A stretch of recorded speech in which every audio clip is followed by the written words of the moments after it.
Welcome back to the Jonestead. I'm Mary. Today is Thursday, November 13th, 2025. And yesterday, Bill Pulte, the Federal Housing Finance Agency Director, said, and this was on Bloomberg, and here's the article here, the administration is, quote, actively evaluating portable mortgages just days after President Trump's call for the 50-year mortgages fell flat. And what a portable mortgage would allow is a homeowner to transfer their current mortgage rate from one home to another.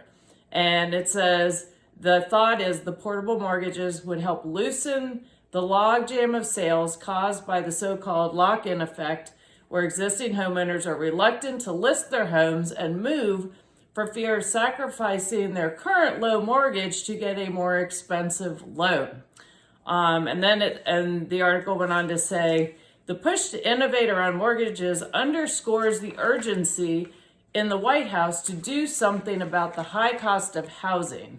And this may help a few people, but it is not going to fix the whole underlying faulty system. And maybe if a point or two in the mortgage rates is holding people back, maybe they need to reevaluate and stay put anyway.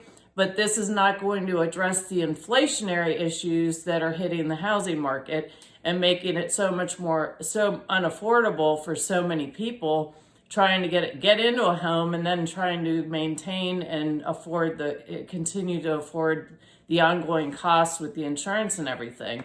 And, here's another gimmick. Let's try 50-year mortgages. Now let's try portable mortgages.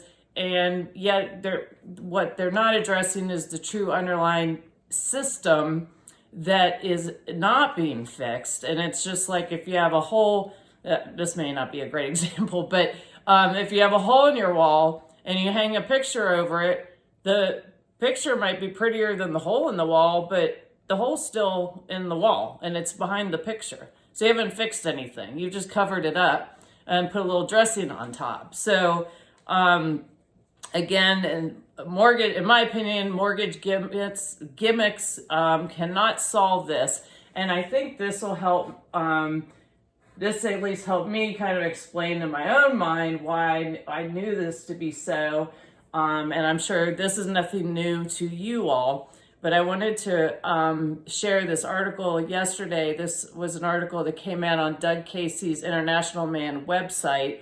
And it is titled, Revealed the Real Reason Behind America's Adoption of Central Banking and Income Tax in 1913.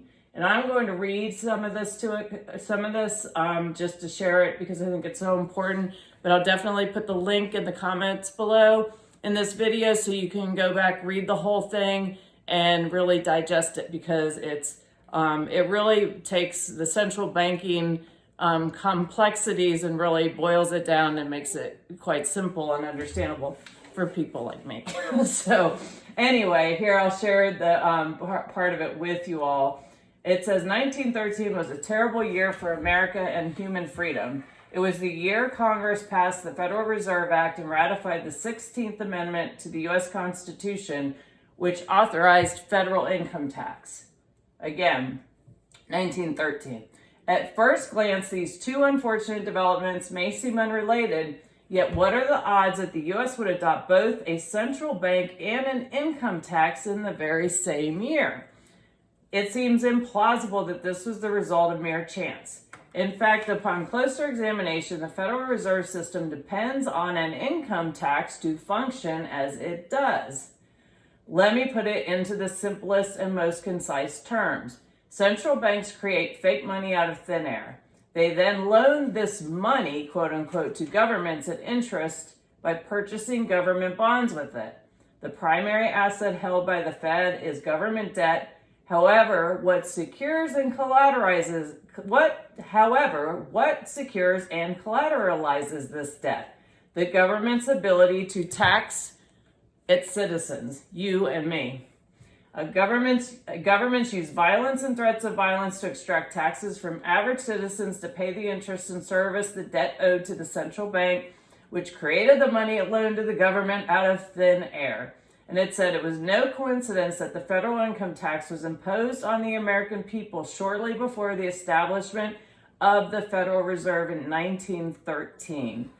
And it says, what is the primary asset central banks own? Government bonds. What secures the value of government bonds? The ability of government to extract taxes from its citizens. And there was one more part of this I wanted to share.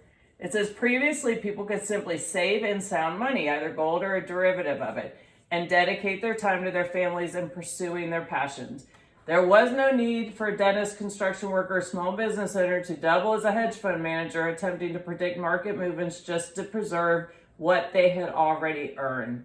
It's and so basically talking about how inflationary our currency is, that most everybody's so used to, otherwise known as fiat money. So it's just basically it's not worth anything. It's only worth what they tell us it's worth. We saw what happened in Venezuela when people all of a sudden their currency was worth nothing. So they could have all the cash in the world and they couldn't do it, wasn't worth a thing. But gold and silver, it actually continues to hold. And what I got out of this, I wanted to share. You see, as long as we operate under a fiat currency where the Fed is printing money to a government operating under a debt-based system, we are in a no-win. The powers that be keep shuffling things around via policy, so enough of the masses are kept compliant and they're content. But this is why we've seen rumbles and more people becoming educated about this, which I think is really important. And we see the control that they have. Just with the government shutdown, people couldn't go without a paycheck for a week. And this is why you hear people talking about getting out of the fiat system as far as diversifying what you have. And so, I think that's really important for people to think about, because the more they have you bought into their fiat money system, then they can put the squeeze on people enough where all of a sudden they're coming in and saving them. And what do you think they're going to save them with? The central bank digital currency. And once they have you in that, they've got control, and they can control everything, your finances. They can, if they don't like what you think, they can cut off your finances. And so that's why it's so important to diversify and don't have all your eggs in one basket. Look into gold. I'm not a financial advisor, just suggestions. Look into gold and silver. Yes, it's going up, but it actually has its value. The reason it's going up is because the value of the fiat currency is going down. But again, you hear very smart people like Catherine Austin Fitts talks about become your own central bank. And so you invest in gold and silver, you invest in commodities, whatever it is, if it's land, or you keep money aside, enough aside, so if you have an emergency, you have access to it. So there are ways around it, and if enough people understand the system and how to not become totally enslaved to it, then there is hope for our country to get back possibly to a gold-based currency system. And because if they talked about today, they're stopped making the penny. Have you seen what a penny? I don't know why the penny even costs so much for them to make. It's like a little plastic thing that you see in a board game. So anyway, I think that it is important to be aware of this. None of us are taught about our actual financial system in most of our school systems, and so don't really understand. I've learned a lot about it because I didn't understand it, and the reason I wanted to learn about it is after the 2008 recession, and that's why I'm sharing this information with you, because other people were willing to put it out via YouTube, and I learned a lot about it. So anyway, just pay attention to what's going on and understand that the best thing you can do is be prepared for yourself and your family, and then you're better prepared to help others along the way, and try and share, try and wake other people up to it as well. But anyway, hope you found this helpful, and I thank you for watching. Please like and share and have a great day. Look forward to talking to you all again soon.